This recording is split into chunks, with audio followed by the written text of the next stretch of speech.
Okay. Hi, everybody. Thank you for joining us this evening. This is our edition of the My Major, My Career series, and tonight we're going to be focusing on music. This is super exciting. My name is Haley Brown, and I am a Student Services Coordinator and the Coordinator of Career Connections for UMA. And I'd like to turn it over to my counterpart, Katie. Hi everyone, my name is Katie Ebert. I'm a student services coordinator out of Rockland Center, but I also partner on Haley with delivering the My Major, My Careers series, which focuses on specific majors at UMA and covering, kind of the full range of job opportunities that are available to students within that major, as well as in-state, out-of-state, um, US or even global marketplaces for people graduating with that major, and just kind of trying to get everybody forward thinking about what they want for their future post graduation. So thank you all for joining us today. Yeah, and thanks to Katie and Haley for organizing this. Okay, so let me share my screen and then get this. Here we go. MSC desktop, and then, oops, I want to go. Okay, so I'm Anita Jarash, and I'm the music coordinator. I'm also an associate professor of music. So at UMA, I think you know the coordinators have multiple jobs. We do a lot of the organizing for the programs, and we also teach. So I teach mostly music history courses and music education courses. I teach the advanced level conducting course and lots of music history courses from the 100 to the 400 level. And I didn't go to school to be a music history professor. That wasn't my goal, and that's what I kind of ended up doing. Although I did take lots of music history courses. So when I was adjunct and it came time for the department chair at the time to assign the courses, it was kind of a no-brainer to say, hey, Anita, can you teach this history course? Can you teach this history course? So you never know where you're going to end up. Um, Majoring in music is, I don't even know how, like, I would get this whole thing into 1.5 hours, just to an hour and a half. Music is a huge field. If you just think about, do you ever go a day without hearing any music anywhere? Like, this may be a little cliche, but you may go a couple of days without having to use algebra. You may go a long time without having to use algebra. Although in my advanced conducting class, you actually do have to use algebra. But music, you get in the car, you turn on the radio, there's music in the background. You go to the supermarket, there's music. You're on hold on the phone, there's music. There's music you want to listen to, and there's just music happening. So it's all over the place. And it doesn't just get there like miraculously without like a whole bunch of things happening for music to get to the people. So I'm going to start with, and when I'm getting through slides, I guess Katie made a suggestion that maybe I'll stop and pause and see if people have questions as we go. If not, we could do questions at the end. Like I'm saying, I'm not even covering everything you can do in the music industry. And I know plenty of people who started out their careers, they have a bachelor in music and they ended up being physicians. A really good friend of mine she's a pediatrician in South Portland. She has a bachelor's in music from Oberlin. I know people that are attorneys now. Music is kind of like, it could be like majoring in history or majoring in English. It's very practical because you cover a lot when you're studying music. So it's easy to move into other jobs. So anyway, just some of the general opportunities in the music industry, in technology, and then producing and creating music, composers, songwriters, arrangers, producers of EDM, producers of big shows, of movies. All kinds of producing is a whole thing to itself. Music education is huge. Music education in schools and also in teaching studios and music studios. And now you don't even have to teach in a studio. So many people are teaching from home. They're teaching online. So music education, you can think of public school education, private school, there are international schools. And then I have friends that are completely making a living teaching over like Zoom, not using Zoom itself, but using other things that are more music friendly. And then there's live sound. So live sound, anytime there's a live performance, whether it's a concert in Maine at Thompson's Point or in Bangor or at the Merrill Auditorium or, anywhere there's live sound, anywhere, any big stage, any small stage, there is somebody hooking up those cables or the gazillions of cables to make that happen. There are engineers all around for these big shows. There are usually any live performance on a big stage usually involves about, I'd say anywhere between 20 and 50 audio engineers and sound technicians and people running cables. And then there's kind of a new field. I'll get into that a little bit. Music medical technology. I'll do that when we get to that slide. That has to do though with music therapy.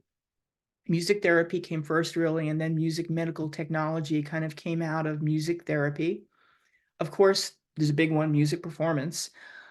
So that's performing your instrument, and it could be performing in clubs, solo act with duos, with quartets. It could be performing in orchestras.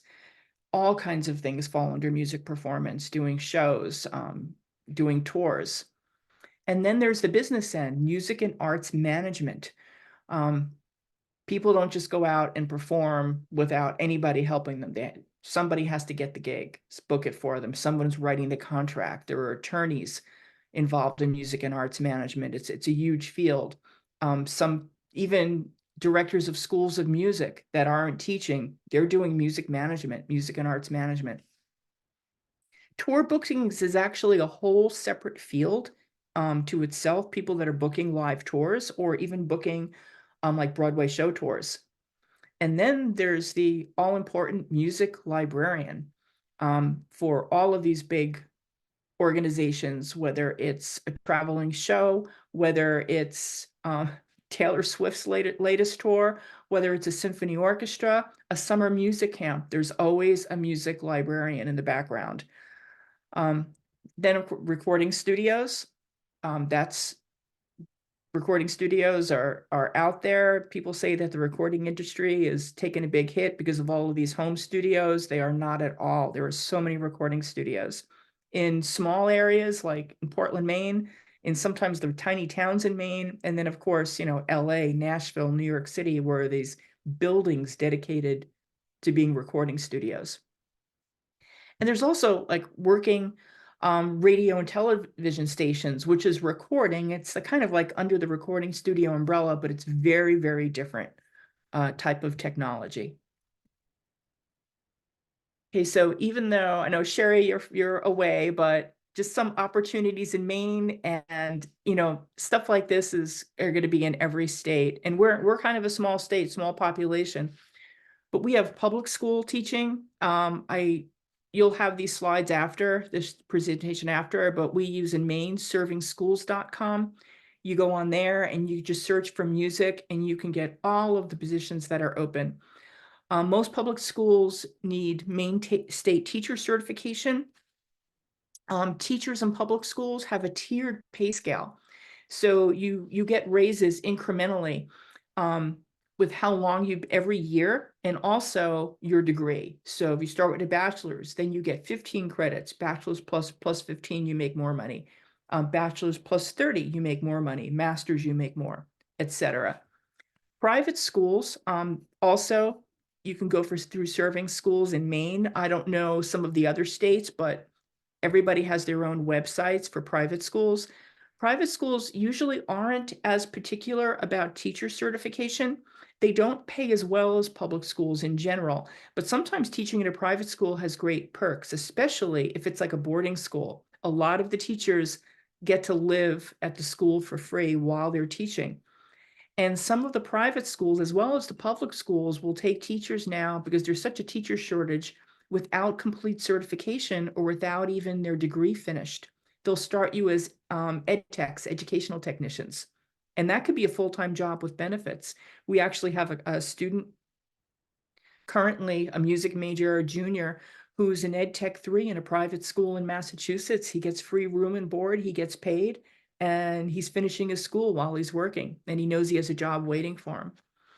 Okay, then there's the live sound venues. If you think of all of the local clubs in Portland, Maine, or any city, every single local club is going to have what we call a front house sound engineer and a back house sound engineer running the live sound on stage. Plus, there are a whole bunch of people running around in the back taking care of this stuff. In Maine, we have the Bangor Waterfront concerts. We have Thompson's Points concerts. There are other venues too, but those are two of the big ones where they'll get traveling rock bands coming through and performing. They hire a lot of people. I can't even keep up with the amount of phone calls and emails I get on a regular basis just for those two venues and a couple of clubs in Portland asking me if I can send any recording engineering students their way because they're desperate for employees. Then there are other types of performances, playing at weddings, playing at small clubs, doing all kinds of private functions, business functions, playing in orchestras, traveling performances that come through like the big auditoriums like the Merrill and the Collins Center, and then opera, ballet, musical theater. So with these traveling performances, shows usually travel, or whether it's a rock show or a jazz show or whatever it is, a dance show, they'll travel with a music director, sometimes a rhythm section, and sometimes if it's a big enough group, their lead trumpet player, and they hire the rest of the orchestra or the rest of the band, the backup band from the city they're in. They'll usually contact the contractor for the local symphony orchestra, and they'll say, hey, I need a brass section for this show coming through. I remember a while ago, I played Barry Manilow was in Portland, and I got called to play that. And they contacted some of the contractors from the local orchestras to fill up fill up the bands. When you do that kind of stuff, it's great. It's a lot of fun. You have to be a great reader because you don't get sometimes you don't get to rehearse at all. What they call you top and tail it. You play the intro, you play the exit of the song, and that's it. And the only time you play the middle is during the actual live performance.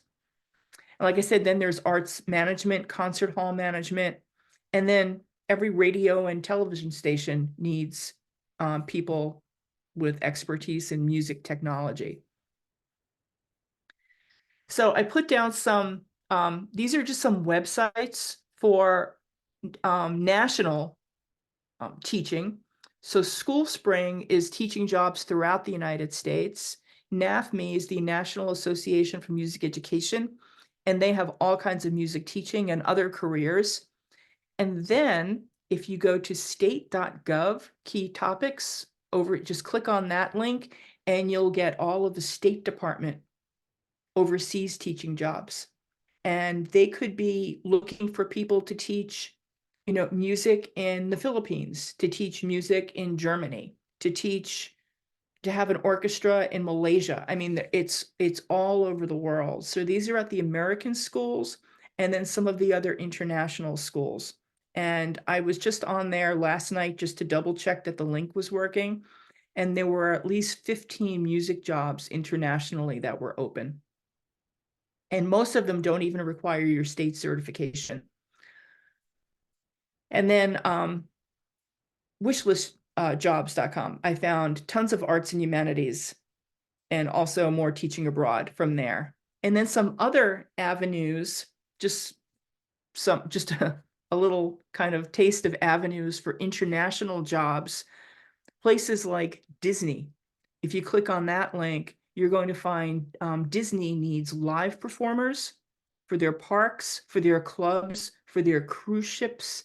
They need what they call Imagineers, the people that are being creative in the Disney Imagineering in Orlando and in Los Angeles and in Beijing and in Paris that are developing new technologies and putting music to their videos and also putting music to their rides in their parks.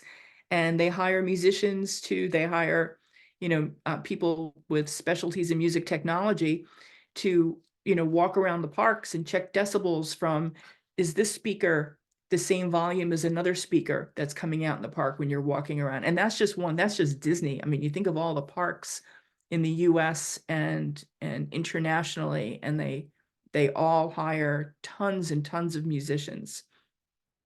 Landau Music, they're a big cruise ship hiring company, and you upload your resume and you upload a video, and they try and fix you up with the right cruise ship for you. And it could be solo acts, it could be backup singers, it could be musicians. I just noticed something, they needed a trombone player for a cruise that looked like it was a really fun cruise. And I was like, wow, well, if I didn't have a family and a full-time job and I didn't get seasick, wow, that sounded great, because you can get off the ship at all these ports in the Caribbean and stuff. So that's, and then Royal Caribbean Entertainment, that cruise line, they have their very own booking office. And I do know people that spend years traveling with them, and the destinations they go is fantastic.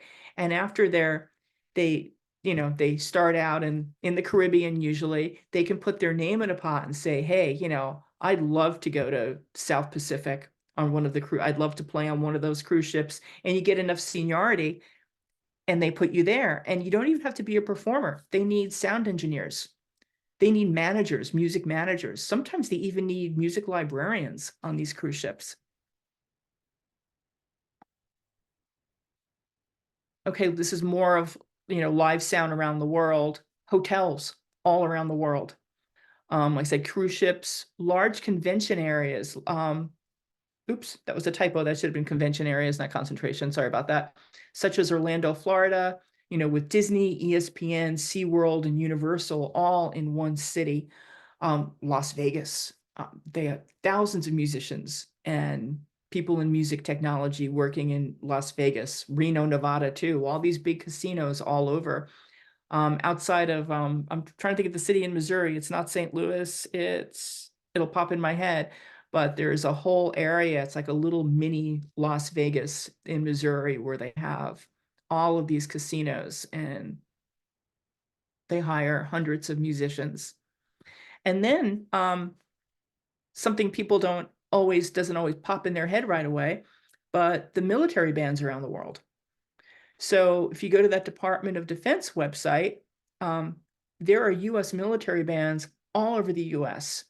Haskam Air Force Base right in Massachusetts, they have a rock band, they have a brass quintet, they have an orchestra, they have, I want to say like a small vocal ensemble, kind of like our NVOC at UMA. And then there are bigger ones, the DC bands, and then there are bands just all over the world. You could request to get stationed in Japan, you can request to get stationed in Iceland. And they're really nice jobs. They pay well. You retire with full military benefits when you're done with all of that. And yeah, I was mentioning the Disney Imagineers. This is more creative sound. So these are people doing the designing, working with music software, kind of like on our new music technology degree we have. You're learning Unity software, you're learning Max MSP software, and that's how you become a Disney Imagineer, or working for Pixar in Boston or Lucasfilms in Los Angeles. Sometimes they're advertising looking for something very specific. They want somebody who can put the existing music to the video. It could be a video game. It could be doing something where it's a documentary. And it's about, one of the nature documentaries. I'm a big David Attenborough fan. If I have downtime on a Saturday night, I'm usually watching a David Attenborough documentary. I watch them over and over. And I'm fascinated with the music in the background. There'll be a bunch of storks going back and forth, and somebody put really cool music to it. Well, they hired a whole bunch of music technology folks to do that, and to get it to work out, and to edit the music, and sometimes to arrange the music for all of this stuff. Then of course you have, well, I skipped zoos, aquariums, museums. They hire musicians, people with music technology specialties to have the music coming through all the zoos and the aquariums, there's always some music in the background. And it's music that's appropriate for the animals or fish life that you're seeing. And Bollywood, Hollywood and Bollywood, huge amount of musicians, live musicians, studio musicians that they hire. Anybody have any questions right now before I keep going? I know this is like a lot. It's tons of information just kind of like crammed into a small time. What kind of feedback have you gotten for like music wellness, music therapy, stuff like that? Because that's I'm really so I want to major in music, but honestly, it's kind of intimidating a little bit because, you know, it was really 5 years ago when I just started, you know, I had bought a guitar and then I taught myself the theory and stuff behind it. I mean, like I can read music and stuff now, but I really wanted to do you know, the reason why I enrolled in UMA was to kind of do it to bring it forward into like a therapy wellness type situation to kind of help people a little bit. Yeah, well, that is a kind of huge, I'll say, industry right now in music. It's slowly it was building, and now it is huge. So much that there's actually a accrediting body for music therapists. Almost every hospital now hires music therapists, nursing homes, all kinds of all kinds of medical facilities hire music therapists. There are even music therapists that work with animals in shelters.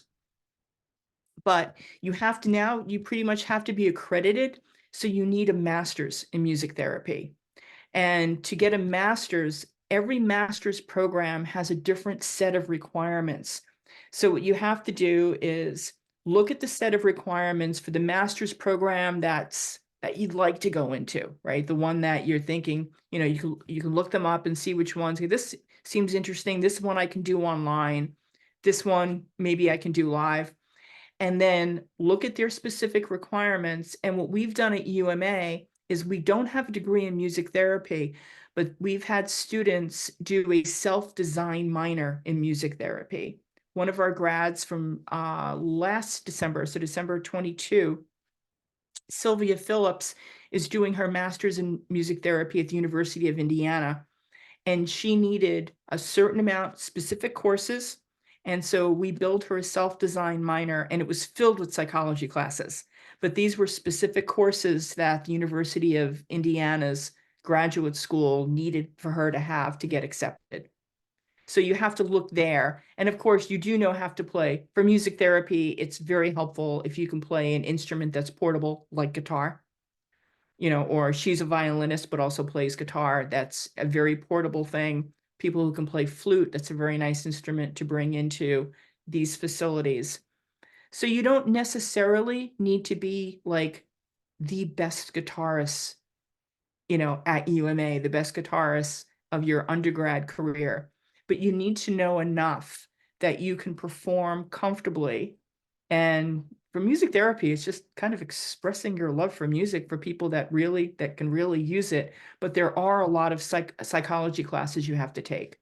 I think I do have a slide somewhere that has, oh, here we go. It was the next one.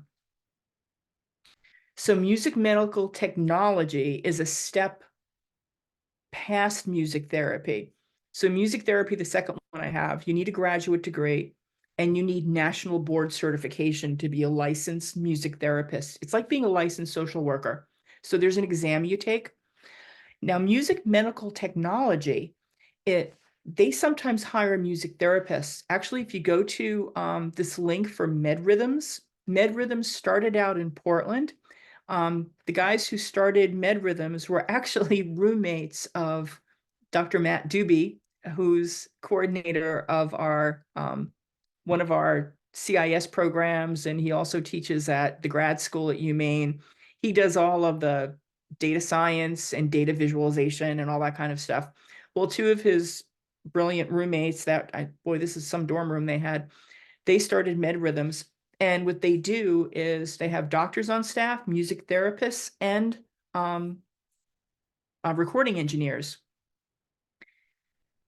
They copy the patient's natural rhythms, turn that into music, turn it into beats. Everybody has a natural internal rhythm, and it helps patients that were either in bad accidents or maybe brain injuries, helps them learn to walk again by listening to music that mimics their own internal rhythms. I don't even understand it well enough to be able to explain it really well. But if you go onto the MedRhythms website, they're always looking for music therapists. That sounds amazing. Yeah, it's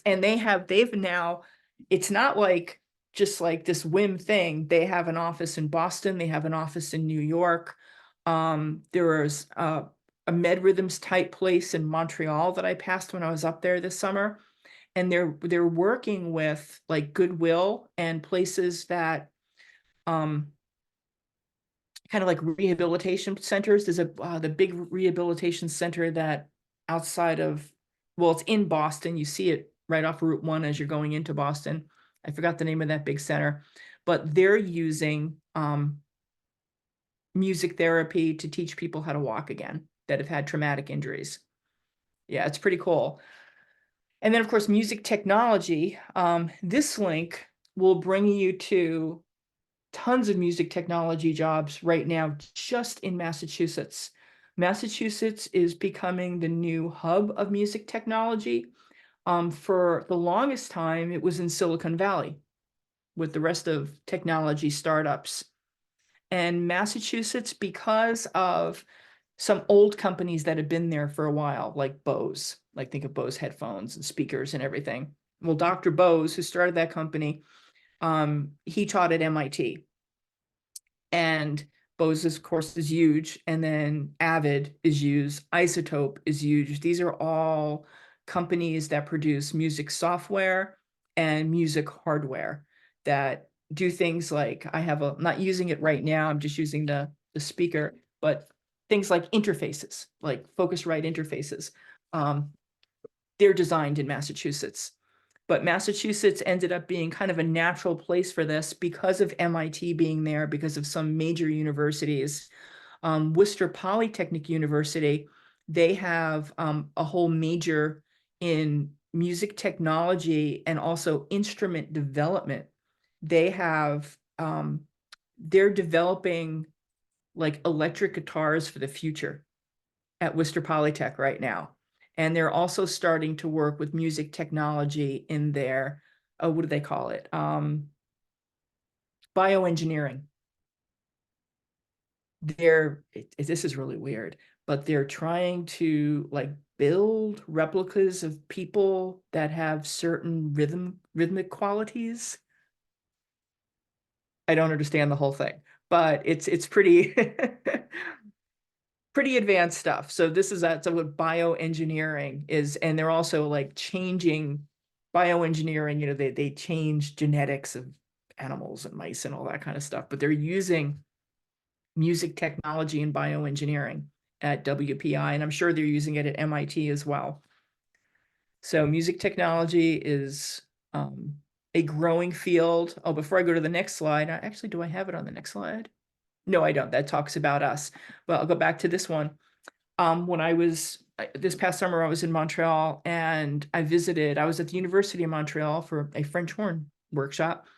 But I also visited McGill University, which has probably the premier music technology program in the world. They have one of the best. They have all these immersive audio spaces and millions and millions of dollars worth of equipment and rooms, and they're completely funded by Embraer, the Canadian planes, the aircraft company.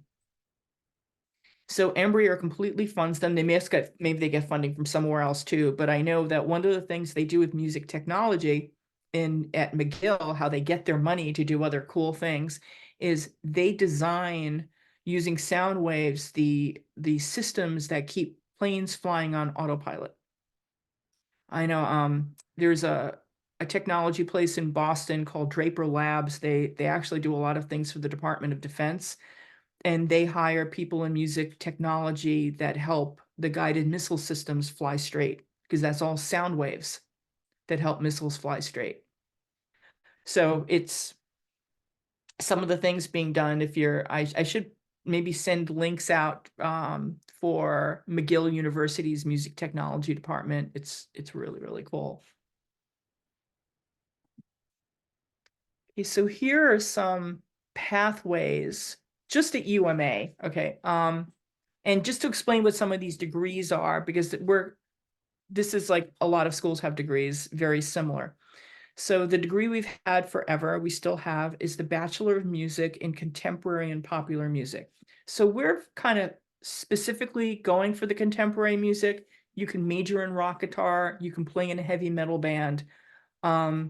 Contemporary classical music, we do still teach Mozart and Bach and everything else, because you can't, teach totally in the present without learning how it was done. But a Bachelor of Music is considered a professional degree. It's like a Bachelor of Architecture. At UMA, there's a Bachelor of Architecture program. It used to be a Bachelor of Arts in Architecture. Then they got fully accredited, and now it's a Bachelor of Architecture. So you can get your license. With a Bachelor of Music, a BM degree, you can go straight into a Master of Music program. You have to audition, but they will take a Bachelor of Music. So we have 3 concentrations. One is a combination of music performance and composition. They're very similar, so we put them in the same concentration. We have one in music technology and then one in music education.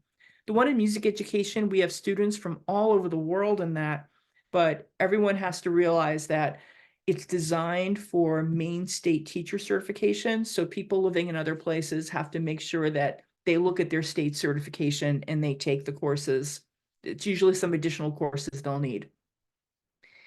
Now, the difference between the Bachelor of Music with the concentration in music technology, and we have a brand new now Bachelor of Arts in Music Technology. This got approved last Monday by the Board of Trustees, and we've been building that degree for 2 years now. Bachelor of Arts is more of a liberal arts degree.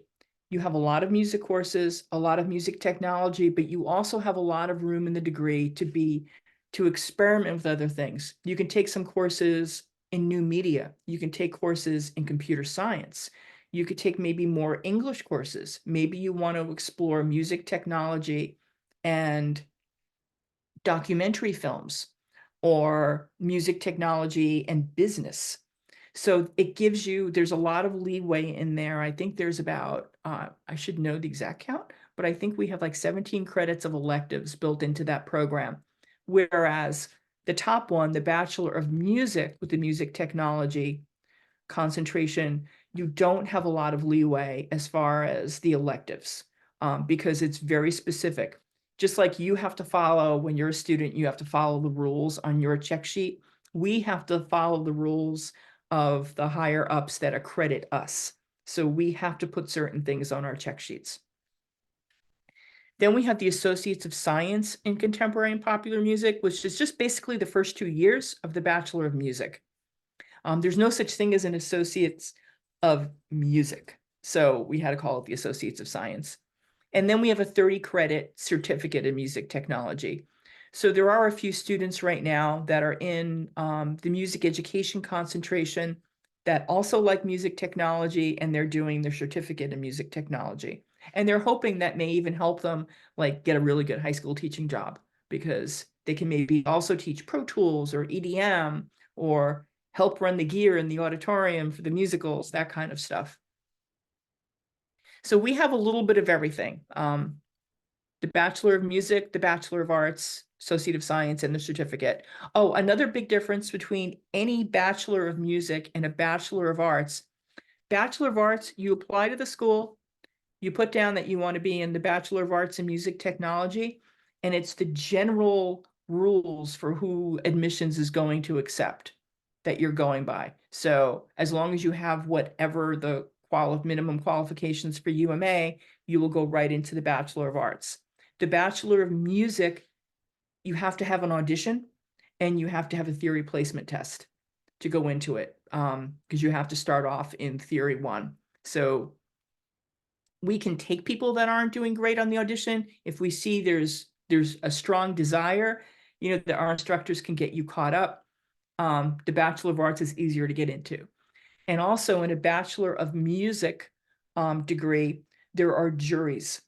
There are 2 big juries out of your 4 years, your junior jury and your senior jury. And if you've ever heard of like a juried art show or juried art exhibit, everyone has their art up in the gallery and jurors come in from an outside school and they grade everyone. And there's a competition, and sometimes that's actually part of your class grade. Ours isn't a competition, music juries, but the full-time faculty are in a room, and whether you're live in front of us or on live Zoom, you are performing. And there are certain things you have to do. You have to perform a few pieces. You have to do some sight reading. We may ask you to play some scales. Your private teacher, in a Bachelor of Music, you have private lessons every semester. And your private teacher makes sure you're ready for the jury. In the past 10 years of me being full-time at UMA, we haven't had anyone fail a jury. We've only had, I think it was like 2 or 3 people that maybe had to redo part of their jury, but we give another date, like an alternate date 2 weeks later, if someone got really nervous and like fell apart on something, because it's hard, it's live, there's pressure. And we say, hey, just work on this, just come back in 2 weeks and you only have to redo that part. Because your private teacher makes sure you're ready. That's their job. Okay, and then the next one is some more pathways in the state of Maine. So the University of Maine system, just like any state's going to have their university system. I just happen to know that UMaine, they have a Bachelor of Music like we do, but not in contemporary. It's a classical degree. They have a Bachelor of Arts, which has a lot of leeway for other liberal arts courses. This is their flexible one, like ours, Bachelor of Arts, and they have a master's program. They have Masters of Music, and in their Masters of Music, you could major in education, performance, or conducting. And then they have a PhD. The PhD, though, isn't in music alone. It's interdisciplinary. So if you want to pick music, you have to pick music and something else. So for example, my PhD is from UMaine, and mine is in 3 disciplines. It's in music, education, not music education, but education as its own thing, and anthropology. Christine Letcher has her PhD from UMaine, and hers is in music and political science. So a little different. USM, University of Southern Maine. Oh, another typo I made with commas. Sorry about that. They have a Bachelor of Music. It's classical, just like UMaine's. A Bachelor of Arts, that's their liberal arts one. Here, I should have had a comma here. And they have a Master of Music. And they have their Masters of Music. They have performance, they have conducting, education, and I think they have one in jazz studies. Very specific jazz, though. There's no rock in there. And then the University of Maine at Farmington has a Bachelor of Arts, and you can concentrate in music. So it's a very liberal arts degree. It's more like we have 3 very high-level liberal arts colleges in Maine, Bowdoin, Bates, and Colby. And no matter what your major is at all 3 of those, you graduate with a Bachelor of Arts. That's what a liberal arts college is. You can major in music, but in a Bachelor of Arts, which is like UMaine Farmington, Bowdoin, Bates, and Colby, you're only taking at the most 19 credits of music. With our Bachelor of Music, you're taking 83 credits of music. So that's the difference between a Bachelor of Art and a Bachelor of Music. And then outside of Maine, all major universities are going to be set up like the University of Maine is. There are going to be different campuses in different cities, different towns. Some will have a Bachelor of Music, some will have a master's, some may have a PhD. There's also not just a PhD, but some schools will have a DM, which is a Doctor of Music, and some will have a DA, which is a Doctor of Arts. And those are very performance-based. A PhD is research-based. So if you're going on to a terminal degree in music and you just want to perform, you're better off going for a Doctor of Arts or a Doctor of Music. And so most colleges, 4-year colleges, will also have a degree in music. Usually, if they're not tied to a university, most likely it's going to be a Bachelor of Art, not a Bachelor of Music, but you can still get a music degree. And then music has something very special. that other majors don't have. We have conservatories, and this is just kind of old school, you know. Conservatory is a unit just for music. You hardly do any other gen eds. So a few examples of conservatories. In New York, there's the Juilliard School, Manhattan School of Music, the Brooklyn Conservatory of Music. That's where I spent my first 2 years, was at the Brooklyn Conservatory. In Boston, we have the New England Conservatory, the Boston Conservatory, the Eastman School of Music. They're a conservatory. They're in Rochester, New York. They're part of the University of Rochester, but they're a conservatory. Oberlin has its own conservatory of music. So a lot of big universities will have a conservatory. The most famous are these the most famous in the US are the conservatories right here. So to get into these schools, these conservatories, your GPA out of high school really doesn't matter. They don't accept SATs. They don't even look at them. They don't even really care about your high school transcript. It's all about the audition, and it's very, very competitive. They have auditions on certain days and certain times, and you need to be there. And it's one chance. You get one shot going to a conservatory. You could do great with one audition. Usually students do auditions at a few schools, and you could go to the New England Conservatory and have a great audition, and then a week later you have to audition at the Boston Conservatory, and you completely fall apart, and you're not going to make that one. So a lot of it is how prepared you are, how much you want it, how nervous you are when you walk in there, how competitive that school happens to be for your instrument that particular year. So conservatories, they have bachelor's degrees, they have masters, they have certificates of advanced study, or they also call them advanced performance certificates, and they have doctorates. They don't usually have PhDs. A couple of them might. Brooklyn does, but it's usually a DMA, a Doctor of Musical Arts. It's performance-based, their doctorate. Not a lot of research. So that's a difference between getting like a Bachelor of Music or a Master of Music from a conservatory rather than a university, is the competitiveness. These are the schools where you're there because you want to win a major symphony orchestra job. That's your reason for going to that school. You're studying with, the people in New York, they're studying with members of the New York Philharmonic. The people in Boston are studying with members of the Boston Symphony. At Eastman, they're studying with members from the Buffalo Philharmonic, which is a great orchestra, and also the Philadelphia Orchestra members teach at Eastman. So a lot of the major LA has a couple of conservatories. Those people, they study with people from the LA Philharmonic. And then there are conservatories internationally. Those are going to be harder to get into for an American that doesn't have dual citizenship to that country. So they are going to, these are all open, but it's going to be a little tougher for like if you're going to study at the Royal Academy in London, something like that. So that's pretty much how the pathways in the US and then internationally. And it doesn't mean that just because it's difficult for a US citizen to get into an international conservatory, it's not difficult for an international student to get into an American conservatory. Unfortunately, it's not very reciprocal like that. So our conservatories just go by who's the best at that audition.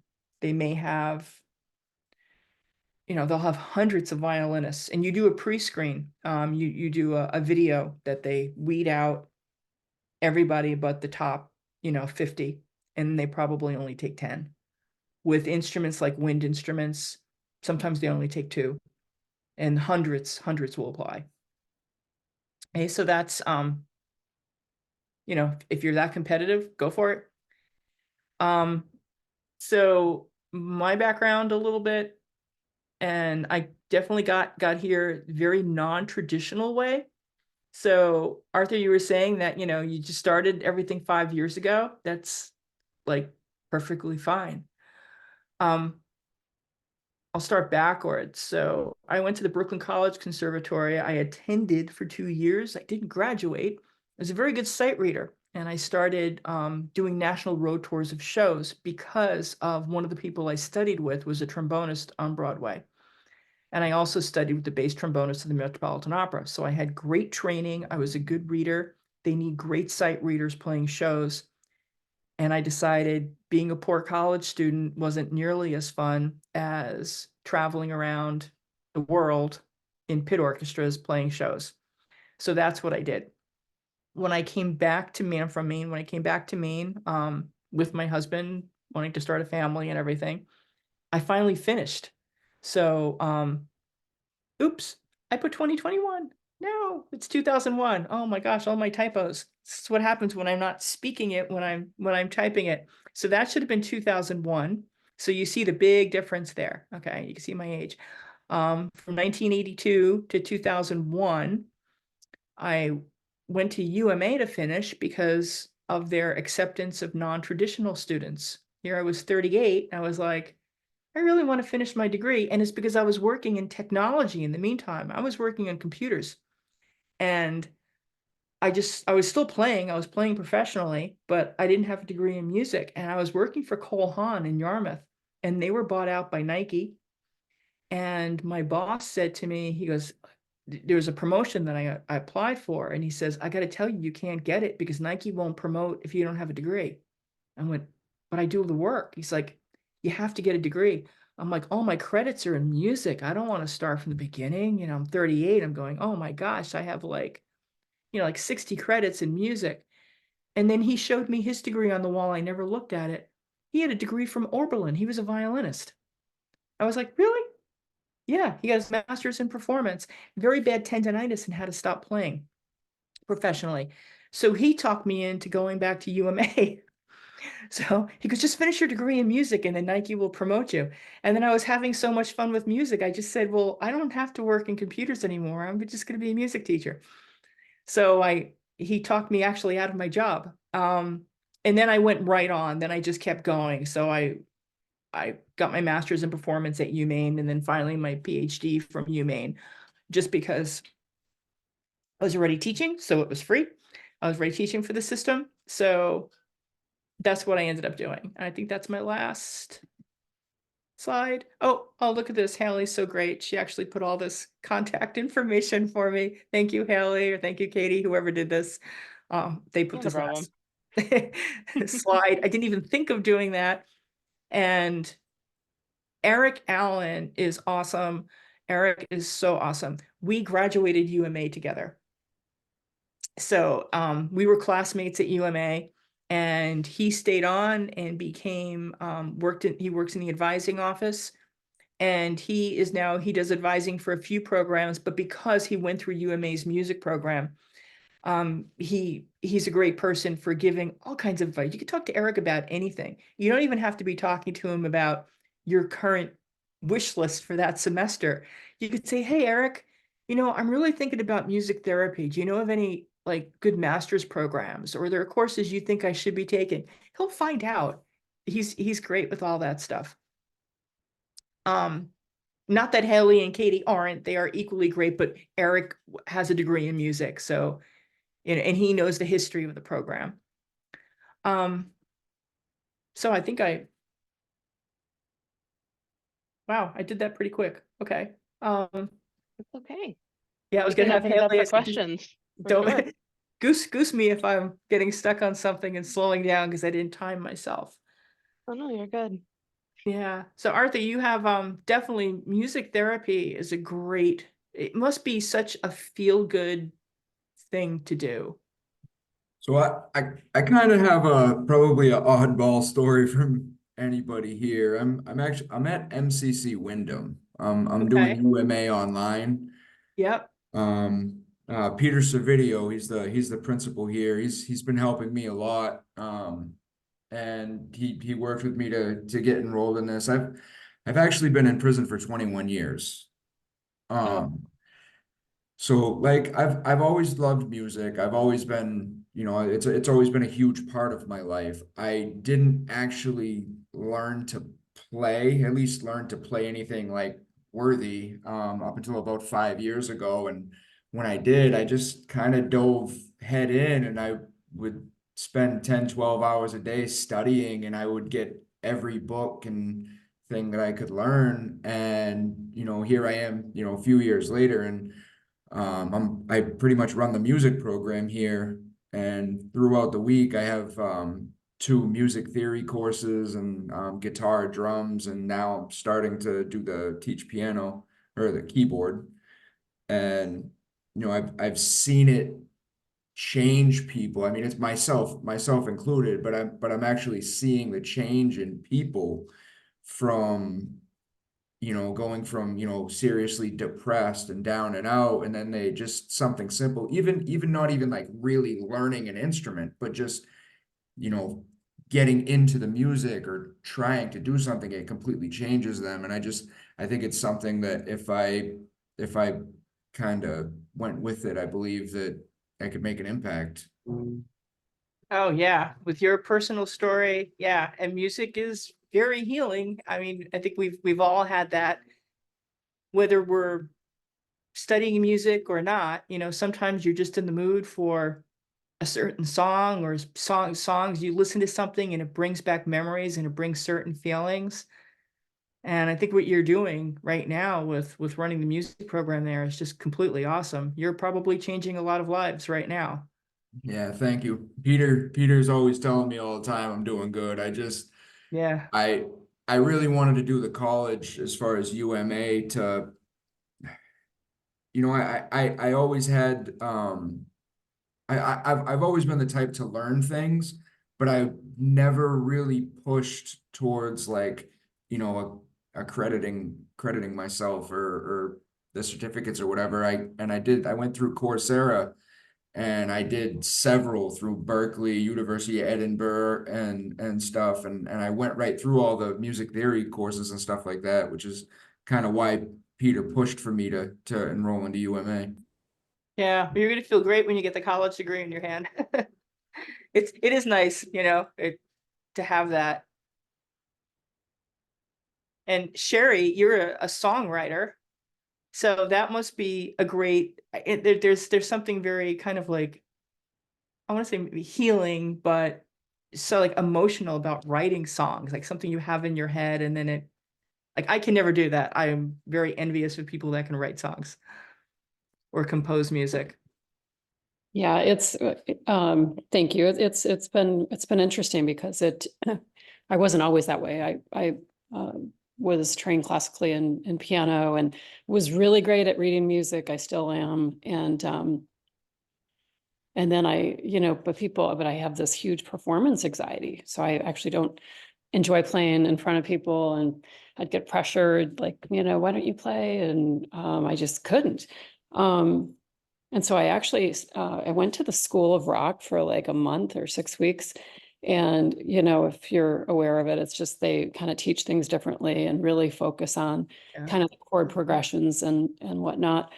And my instructor was actually a classical pianist as well. And just 6 months prior to that, my daughter had lost her husband. He had passed away suddenly. And for some reason, when I was doing this homework assignment, I was, doing this chord progression, and all of a sudden I was just writing something. I had no idea. And I realized I was talking about my daughter. And so that was one of the first audition pieces I think I sent in. But and then I was hooked. And then I left the School of Rock and started working with a composition artist. And then I still didn't have enough. I needed more. And then I found out about UMA from our mutual friend, John Campbell. John, yeah. So yeah, when you were saying earlier, some people become doctors after, well, sometimes surgeons become musicians. The opposite too, right? John is an orthopedic surgeon who is graduating with a degree in music in May. Right. And he has an MBA as well. And An MBA, right. yeah. We have a few of those. We actually have 4 students who already have medical doctorates. Wow. Okay. Yeah. Yeah, it's an amazing, like, you can go from having a bachelor's in music to a career in medicine, but you can also go from the career to medicine and deciding you want to get a bachelor's of music, that you want to study more. And some people are just like, the only way I'm really going to learn everything and get through music theory and ear training is if I'm actually in the degree program, because there are certain things like I'm not going to teach myself counterpoint. It's just one of those things that I would never do. Yeah, and sorry, I did let the dog out. I think, right, I mean, I think I wanted the structure. I wanted the difference with that, and like a Berkeley school is, being able to actually be in class with people and, have my instructors there and talk to them and have it be participatory, which is so great. So I absolutely love it. I think if it were any other way, you just do like a YouTube video, right? And learn music that way. So, but you're not accountable. And so no, it's really fun. And I love the writing part. And what's interesting is I can perform my music in front of people, but and I don't have the same anxiety, which is really strange, but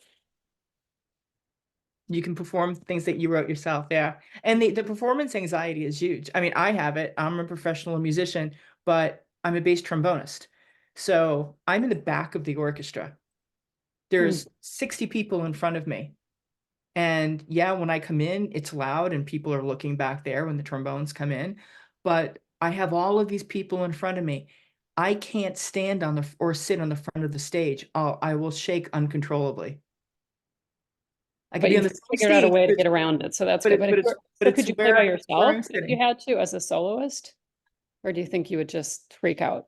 I got through. I did have to perform solos for both my doctorate and my master. My master's, I had to do a whole master's recital, but I somehow just got myself through it. I also practiced my recital music so much that no matter what, I wasn't going to mess it up because I just knew it inside and out. I had to practice that much.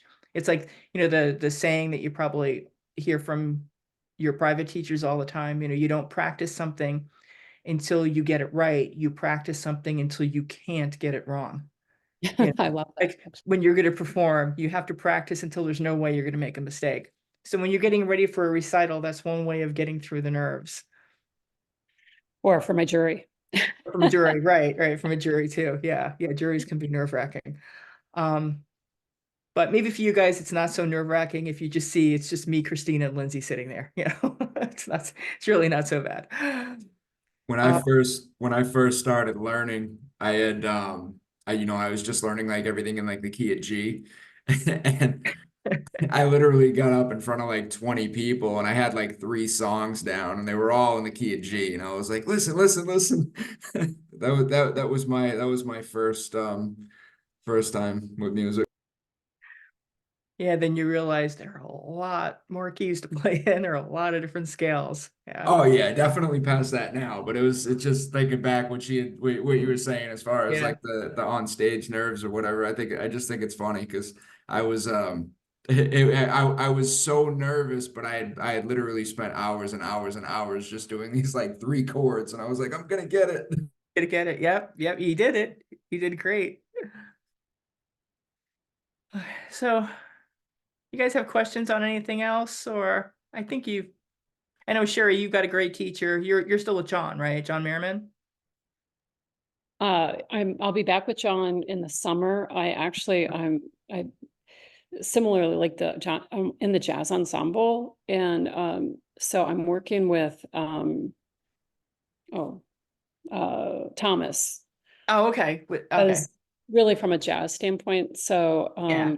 John is great on everything else, but I felt like when I'm in these ensembles, it actually requires a little bit more time than I expected. And I don't have a jazz background, but I want to learn more.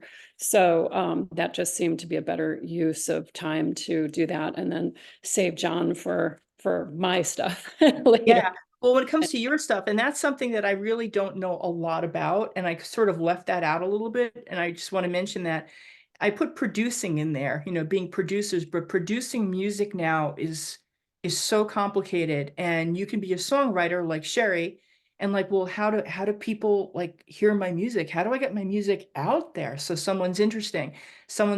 But we do have, and every music school has this, we have applied faculty or artist faculty, they're called. that teach the private lessons, and they're all specialists in different things. So as long as you're going to somewhere that where there's a BM, a Bachelor of Music, part of our accreditation is we have applied faculty. So we have songwriters, composers, professional composers. So like I was saying, John Merriman, he's written soundtracks to movie scores. His I think it was Adidas sneakers, Adidas in Germany, they bought one of his songs for he's writing commercials for them. He's doing all kinds of things.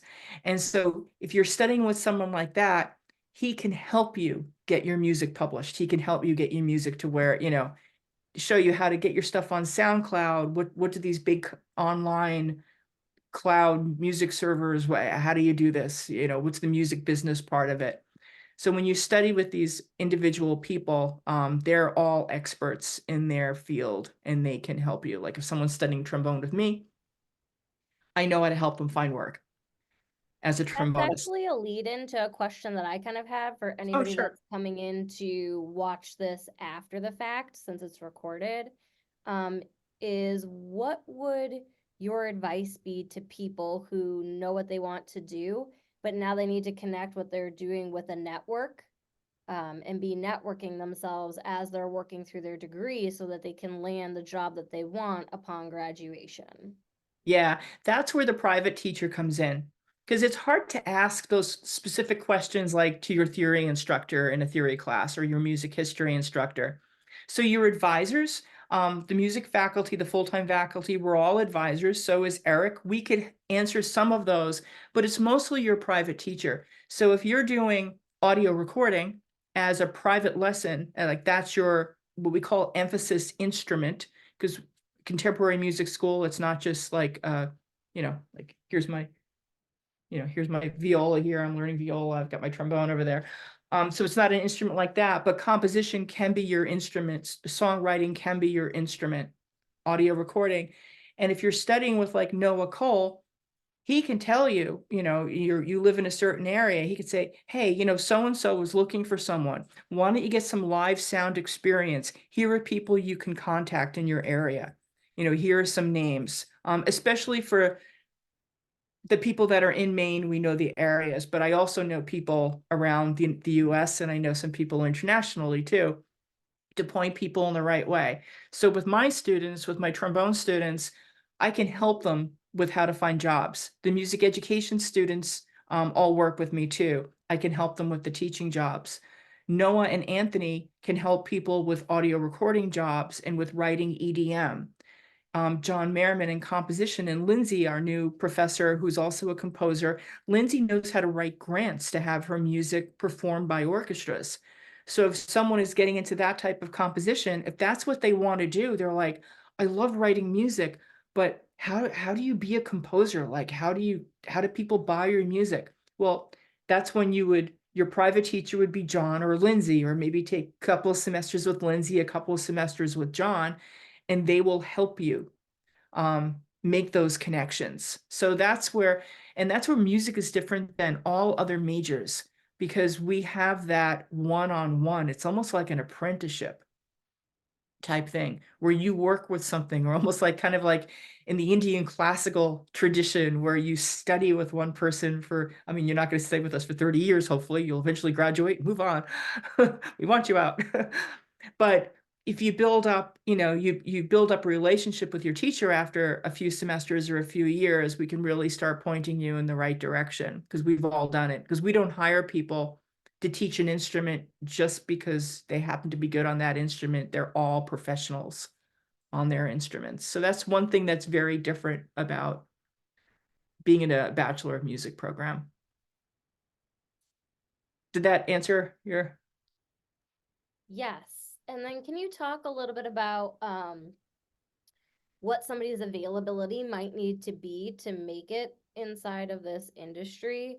Like, do they need a full-time job that's got lots of flexibility so that if they want to drop something and pursue music for whatever reason they can? Or is it a good idea to kind of have a part-time job while they're trying to get established in the industry? just so they can have that freedom and that availability to audition or do whatever they need to whenever they need to. Yeah, I guess that's according to what you want to do. Performance is one thing. Performance, it's if your job is to play like in jazz clubs and play with rock bands, you're gonna have really late nights. And maybe you're young and energetic and you can do that. I can't play in a club until 1 o'clock in the morning anymore and get home at 2:30 in the morning and get up to UMA and teach a 9 o'clock class. But if you, maybe someone who's young enough and that's what they're doing, I did do that at one point. So you may be able to, but usually having a job that's a little more flexible is going to be helpful. When I was a freelancer in New York City, which I did for almost 20 years, doing all kinds of things from orchestras to Broadway shows to everything to rock bands. My day job was I was a dog walker. So it was pretty flexible and I could be tired and the dogs were still happy to see me. It was, I worked temp jobs too, but I never did anything full time where I had a really big commitment. I did a lot of temp jobs too in computers when I was doing that. But the flexibility is really good. Some people will, if they want to do music all the time, you can teach and do other things. If you're teaching in a public school or a private school like K-12, you can't do things on weeknights. Those kids are just gonna, they're gonna wear you right down in the morning. They're gonna if they know you're tired, you're gonna have a rough day with those kids. So that's a job that you really can't do things on weeknights anyway, because you would just be flat out exhausted. That takes a lot of energy. But teaching in a private studio or teaching private lessons, that's very lucrative. I have friends that are, have 20, 30 private students, and they're charging anywhere between $60 and $100 an hour for lessons. So you have to have the equipment to do it. And then to go to school to be a music major, at UMA, you need to be a little flexible, but because you can complete our degree online and you can complete it by watching the videos, you don't have to be at the live Zoom. Like, I know some people like Sherry, we have a lot of our students want to be at least some of the live Zooms. They like the interaction. Some people can't do it. You can do that. The one thing you have to be able to do is schedule your private lessons. Like I said, it is like an apprenticeship when it comes to that. And your teacher schedules the lessons with you. You have 12 one-hour lessons in every semester. And that's something that, yeah, sometimes you can move your lessons around a little bit, but once your teacher's schedule is set, especially if they have a lot of students, it's really hard for them to move their lessons. And then for the ensembles, a couple of the ensembles we have, you can be flexible as long as you upload your recordings to the website and you have your backing tracks. You can do that, but they usually try and have a few at least live meetings with the ensemble where everyone's on Zoom talking about things together. So you need to make some time for that. And then the time zones. Like we have a student who lives in Tokyo and she's able to make her lessons. Her teacher teaches her at 8 o'clock at night because this way it's 8 o'clock in the morning in Tokyo. That's when we kind of get her on the ends. We have students in Hawaii. One of our students from Hawaii that graduated last year, Zanuck Lindsay, sang the national anthem at commencement. He flew here from Honolulu. We have 2 more in Hawaii now. We have a couple in Europe. We have one student starting from, I think the Congo is where he's from. When he was somewhere else in Central Africa when we Zoomed together, but he was staying with his brother. But he's going to be an online student from Congo, so that's another, time zone difference. But you can do it. Do you Just have any a quick advice? note on, oh, go ahead. Art. Okay. No, go ahead. Oh, I was just going to make a comment about when we were talking about the networking, because I really loved Walter and the Pro Tools, when I took that class, and I just thought, because he's so connected too. And I thought, and he talked a lot about how many jobs there really are in music, especially in the production world. especially in that. But he said even on a songwriting standpoint, he said, you know, you need things for movies and commercials and all of these things. So yeah, I think if I weren't already taking so many credits, I probably should have just stayed and taken that one, but oh well. But he's great and he's super well connected. Yeah, yeah, we have some great faculty. And she's talking about Walter Clisson, originally from Belgium, moved to Maine a long time ago, was a tenured professor at Husson University, and decided he had so many people wanting his recording. He's got amazing recording skills that he finally decided to just move out to LA and just become a recording engineer for, I don't know, 15, 20 years, whatever he's been out in LA. And he's worked with great musicians on great albums with great masters. He's on Grammy winning albums that he's done the recordings for, and very, very well connected and knows so much about the music industry. So that's someone, you could be taking private lessons with someone like Walter Clisson and just like information overload every week, I'm sure, because Walter just knows so much about recording. Does But he play an instrument also? No, he doesn't teach privates, right? He doesn't teach, but he'll teach audio recording private. Oh. Yeah, he'll teach audio recording private, but he doesn't teach an instrument. I mean, he plays keyboards and he plays guitar, but he said he hasn't done it in so long he would feel uncomfortable. He said, there's better people out there than me to teach that. So that could be like a 2-credit instead of. Right. Yeah, it would be just a 2-credit private lesson. Yeah, with him. That would be, yeah. That's actually great to know. Yeah. And then we have Jordan Hargraves too, who started teaching music technology from us, with us, and he could eventually start doing private lessons. He didn't have time in his schedule. He's out in Portland, Oregon. So he really has some time constraints. But Jordan Hargraves graduated with his master's from the Royal College in London, one of these really high-end conservatories. And he graduated out of the audio recording program, which is one of the hardest audio recording programs in the world to graduate from. And his letters of recommendation from his professors were awesome. He's absolutely brilliant. So he's teaching some courses for us. So we have people that you can make really good connections with.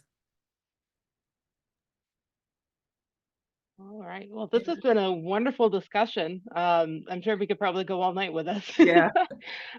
We have probably time for one more question. Does anybody have anything that they want to add or ask? I had one. Do you have any advice for someone kind of in my position that where I have to do everything online? I do write music. I'm working on playing multiple instruments. I'm kind of limited in that regard to I have a music room and all that stuff where I work in every day. But my main focus in this isn't really employment. It's more of, teaching and helping others. But I to be honest, thinking of like a musical education degree, it's a little intimidating from my standpoint. So I'm just wondering if you had any advice or input on that. My advice would be to take applied lessons, the private lessons, because they're 2 credits. They apply towards the degree. Take them with John Merriman. John can teach so many things. He's a composer. He's a songwriter. He's a wonderful songwriter, although he doesn't like to admit it. Wonderful pianist, wonderful singer, conductor. He's very well connected in not just music in Maine, but music around the world right now. He's, like I say, he's writing commercials. He's doing all kinds of things. He's even a music director at a church. And he's really into like a little bit of everything. And he's just such a nice person and has like just this wonderful personality. I'm sure he can even help you with music therapy too, with that part of it. He's just that type of person. He can do just about everything. He's actually a really great accordion player, and he'd be really mad if he knew I told people that right now. But he's a fantastic like accordion player. You said John Merriman? Merriman, it's Mehrmann.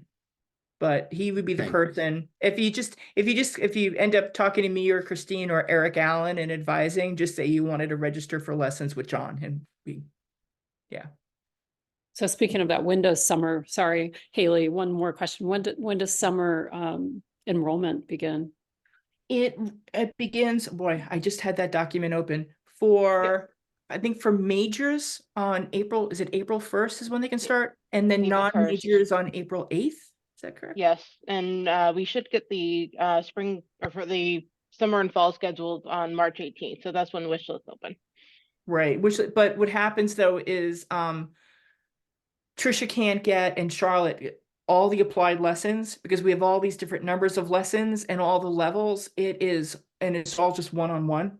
So they have to hand type all this stuff into our Main Street system, it's an old Oracle database. It's like a beast to work with. So usually the lessons don't show up when everyone say wish lists are open, and then none of the music majors can register for their lessons. They can't even find them. And I'm like, no, they're not really open. They're not open for us. They're open for the rest Open of the except for you. world. Just not for us. And I literally have to write down what everybody wants. Like I keep a paper and pen, and I have to start writing down. Sherry is looking for jazz piano with Tom Suchak, and this one's looking for, Arthur's looking for lessons with John, and and I write everything down. And then as soon as applied lessons are in, I'll start registering people. So if you don't see the lessons on there right away, it's just because there are hundreds of sections that one person has to type in. Wow. Amazing. Yeah. Okay. Okay. Well, thank you, Anita. This was wonderful. And thank you to everybody for joining us. Yeah, And thanks. we'll see you next time. Yeah, thanks for organizing this. This is fun. You're welcome. Thank you Okay, so much. bye-bye. Okay, bye. Bye.